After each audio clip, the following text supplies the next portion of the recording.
Have you ever felt like you're just stuck in a loop with your love life? Like you keep hitting the exact same wall, but with a different person?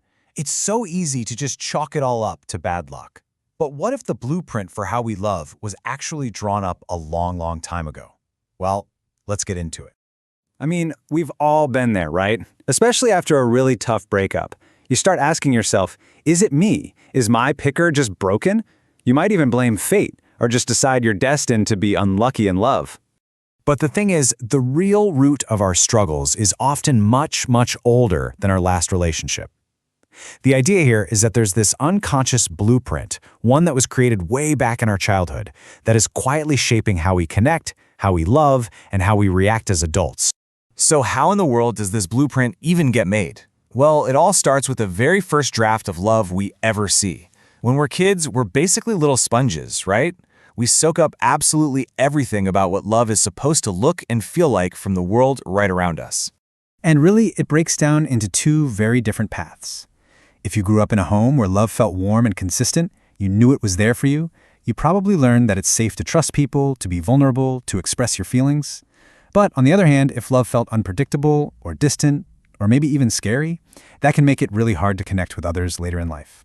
And this isn't about blaming anyone or labeling homes as good or bad. It's all about that feeling of safety and consistency. So how does that first draft of love actually play out when we're adults? Well, that's what we're going to look at next. These recognizable patterns, these echoes from our childhood. As we go through them, just see if any of them ring a bell for you. All right, first up, the people pleaser. Did you feel like you had to earn love as a kid? Like you only got it when you got good grades or were on your best behavior? That can turn into this adult belief that you have to constantly be giving or fixing or performing to be worthy of love. And deep down, you're terrified that the second you stop, they'll leave. Or maybe this one sounds more familiar. The distant partner. This often comes from a childhood where, yeah, all your physical needs were met, but that real emotional warmth, those hugs, that affection, it just wasn't really there. So as an adult, you might care about someone a whole lot, but when they try to get really close, it feels kind of suffocating, maybe even threatening, and so you pull away. Now this one is super common, the chaos seeker. If home was a place with a lot of yelling, a lot of tension, or just constant drama, your nervous system can actually get wired to think that's what love feels like. That becomes your normal. So when a calm, stable relationship comes along, it can feel boring. And you might find yourself mistaking that stomach in knots anxiety of a messy relationship for real passion. Then we have the anxious partner.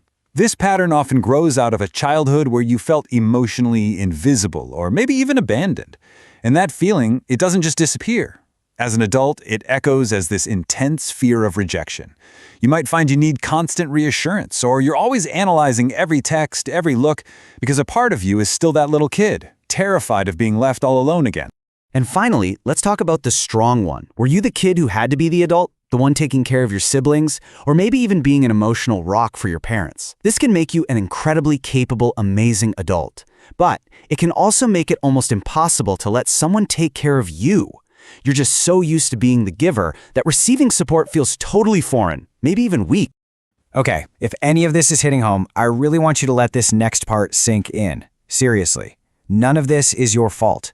These patterns aren't character flaws. They're survival strategies that a younger version of you came up with to cope. Recognizing them isn't about blame. It's about understanding where your story began so you can finally start to write a new chapter. Because that understanding, that awareness, that's where your power is. The moment you can see the blueprint, you're not just running on autopilot anymore.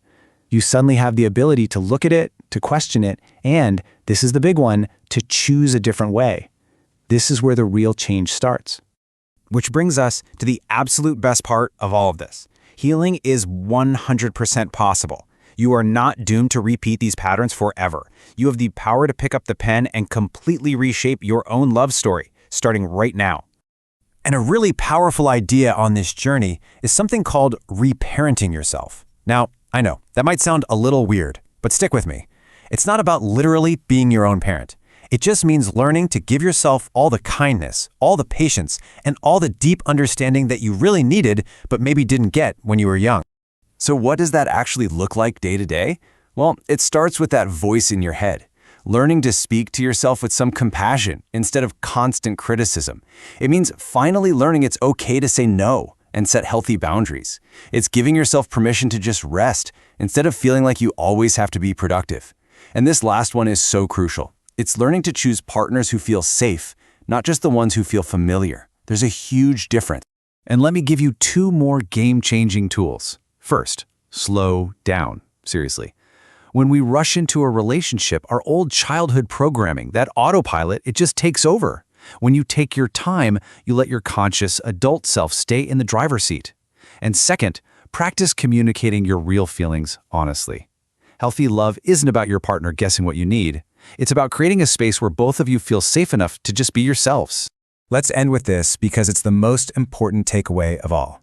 This journey is not about fixing something that's broken. You are not broken. You are a whole, complete person who is simply learning new and healthier ways to connect and to love. This is all just a process of growth. So I'm just going to leave you with this one little question to think about. After everything we've talked about, what is one small, kind thing you can do for yourself today? Doesn't have to be a big deal. Real healing often starts with the absolute smallest act of self-compassion.